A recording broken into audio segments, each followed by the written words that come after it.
કે પછી masters voice ત્યાં કશે બોલાવીને બચાવીને કે સાંભળી લેવાનું. આ બધી ગોષ્ઠી ક્યાં ચાલે છે?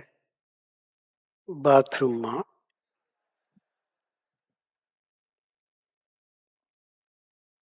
પછી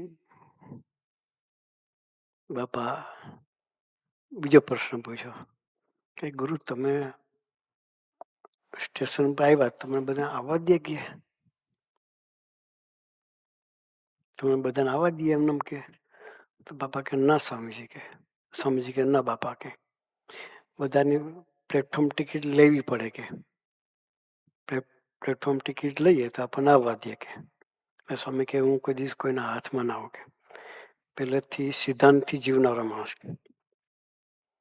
કોઈ આંગળી ચીંધી જાય એવું આપણે કોઈ દિવસ વર્તન ના હોય. એટલે હું ટિકિટ લીધા વગર કોઈ દી સ્ટેશનના પ્લેટફોર્મ પર બી ના જાઉં. બધા જેટલા 30 દીકરાઓ તો બધાની પ્લેટફોર્મ ટિકિટ લીધેલી.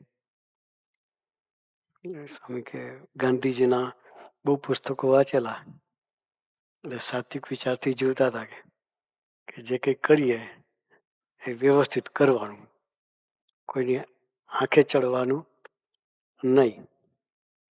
બાપાએ કહ્યું ગુરુ કે આપણે કોઈની પ્લેટફોર્મ ટિકિટ નહીં લેવાની કે એમને ઘૂસી જવાનું કે. પછી હું બોલ્યા કે ગુરુ કે બ્રહ્મ વાક્ય. શું કે? ગુરુ કે બ્રહ્મ વાક્ય. સ્વામીજી કે બાપા અમારું પડે પડે કેવું અમારા સત્વગુણ કે ગાંધીજીના અવતાર સમાન બધા એવા કે કોઈ આંગળી ચીંધી ન જાય એવું આપણું જીવન હોવું જોઈએ. બાપા કે એમાંથી પણ એ સાત્વિક વિચારમાંથી બી બહાર કાઢતા હતા કે. બાપાએ કહ્યું કે ગુરુ આપણે કોઈ નહીં લેવાનું.